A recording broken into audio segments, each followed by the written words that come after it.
The first half of the 2000s were when video games truly started to evolve, and we have these systems to thank for that. Sony's PlayStation 2 is here, it is hot. It's quickly disappearing from stores in its first day on sale nationwide. Welcome to WatchMojo.com, and in this installment of Versus, we're pitting against each other the three main gaming systems of the 6th generation of gaming, the PlayStation 2, the GameCube, and the Xbox, to see which console reigns supreme. My name is Chuck. You cool, dumb master? Here's how the three-way face-off is going to work. The winner of each topic will earn 2 points, second place gets 1 point in a best out of 5 round setup. Before we get started though, let's have a moment of silence for the other console that couldn't quite go the distance. Round 1, exclusive titles. Yo, who are you really? Come on and tell us. The PlayStation was one of the most unprecedented successes in gaming history, and the PlayStation 2 upped the ante in almost every way. The PS2 gave us so many legendary games that it'd almost be easier to list the ones that aren't iconic. I need no protection. It was the original home of the Grand Theft Auto trilogy, which revolutionized the industry with its sandbox gameplay. It also gave us the double whammy of Ico and Shadow of the Colossus, two emotionally driven games at a time when concepts like that were almost unheard of. Fans of stealth got Metal Gear Solid 2 and 3, racing enthusiasts got Gran Turismo 3 and 4, hack and slash nuts got the first 2 God of War games and the Devil May Cry trilogy, and Guitar Hero kickstarted the music game phenomenon.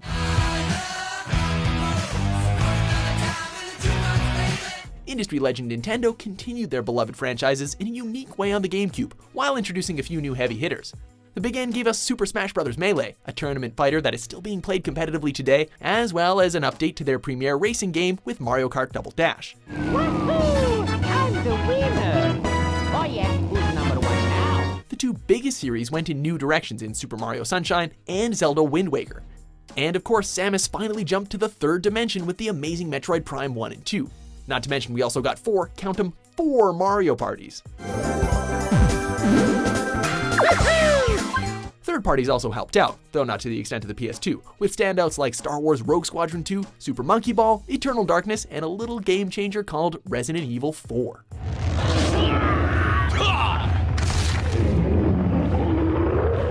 Finally, there was a new kid on the block known as the Xbox. Though people were skeptical that Microsoft would be able to prove itself right out of the gate with their first console, everyone's fears were squashed when they got a taste of something called Halo.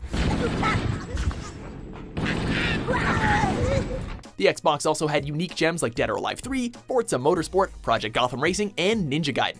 But despite all of these classics, it was a popular consensus that the Xbox's software library wasn't at the level of the PS2 or the Cube, mostly because of the struggles it faced gaining a foothold in Japan. Despite the tough race, the vast library of quality the PS2 had wins this round, while the GameCube takes second place for the sheer amount of generation-defining titles it was home to.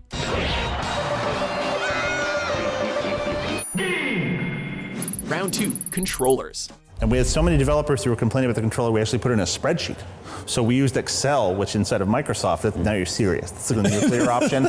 I'm going to give you Excel. Freeze invented Excel. It's one step before a PowerPoint. Sony's mentality when designing the PS2 controller was apparently, hey, if it ain't broke, don't fix it. Because apart from a few technical fix-ups, the DualShock 2 is identical to the DualShock 1, with its 2 large analog sticks, iconic face buttons, and shoulder buttons.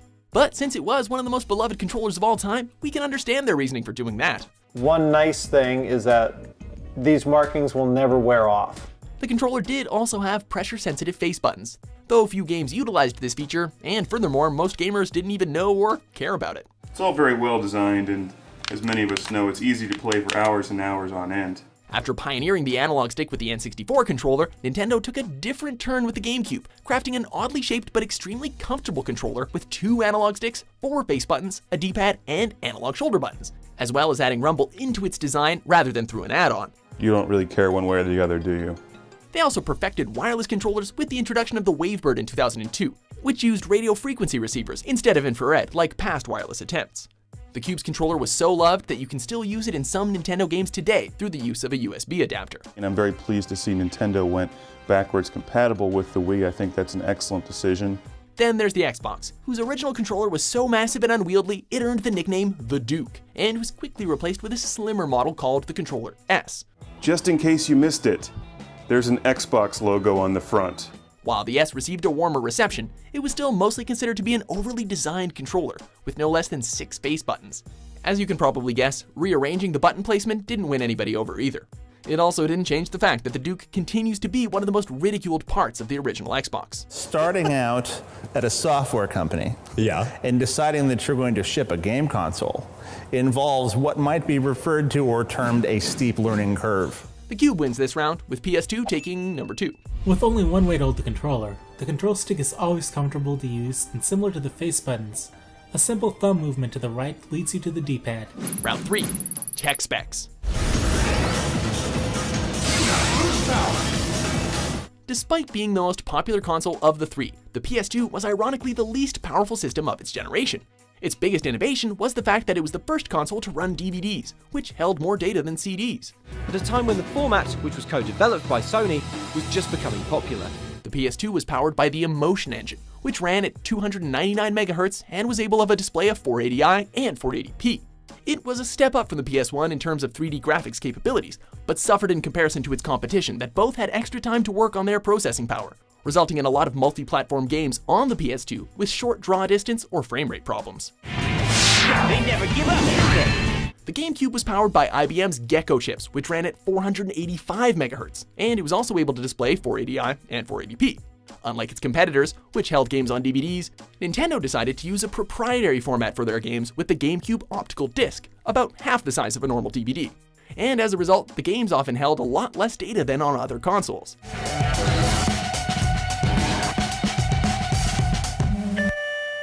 Still, the extra processing power gave it an advantage over the PS2, which is especially noticeable if you compare multi-platform games like Beautiful Joe or Resident Evil 4 side by side.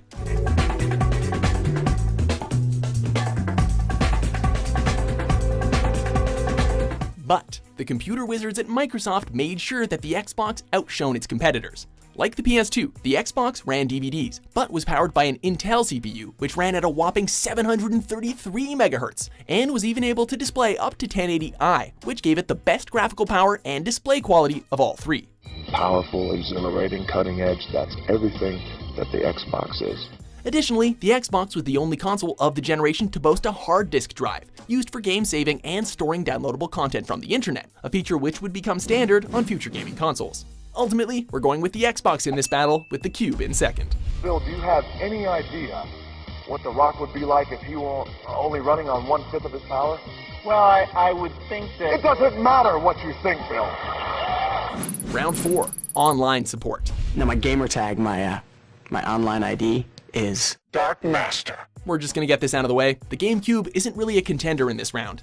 Despite having Phantasy Star Online, the Cube offered no online support or functionalities for any other titles besides Sega's RPG, despite the availability of its external broadband adapter.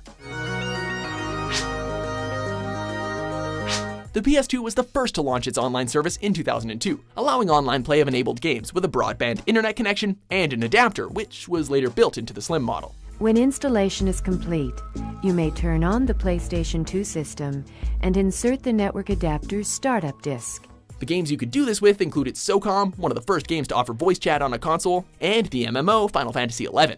Despite being the first with online features, the PS2 lacked a unified online network, and as such, online features were only included at the discretion of the publisher.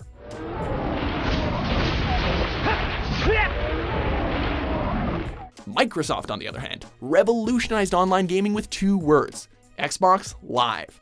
Or is that 3? Anyway, debuting in fall 2002, Xbox Live is a subscription-based service that offered online gaming, downloadable content, and unified friends lists, something that no other console at the time could do. So I decided it'd be fun to contact this guy and challenge him. All right, how about it, Crusher? Greetings, Master. I'm Crusher. We'll see who gets crushed, Crusher.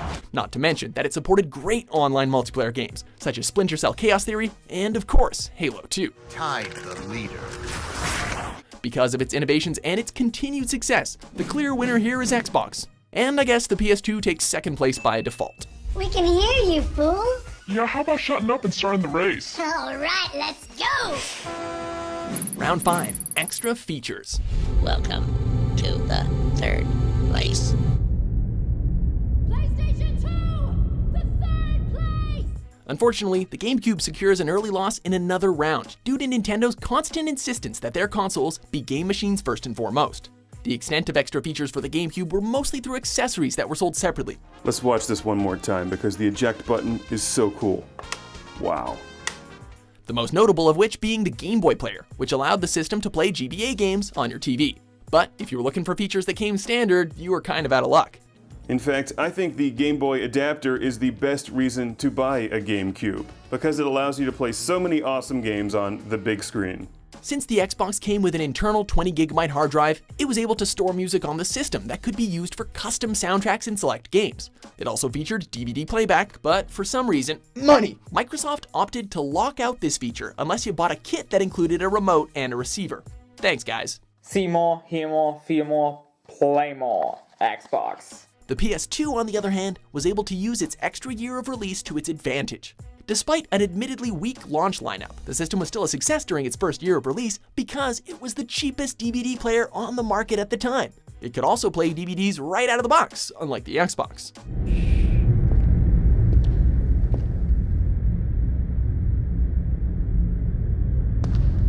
But its biggest advantage, backwards compatibility with almost every PS1 game, making sure anyone who upgraded to Sony's new system wasn't finding their large PS1 library obsolete. The PS2 wins this round for ensuring that even if you had no use for the games it had to offer, you could still get good use out of the console. Winner, PS2.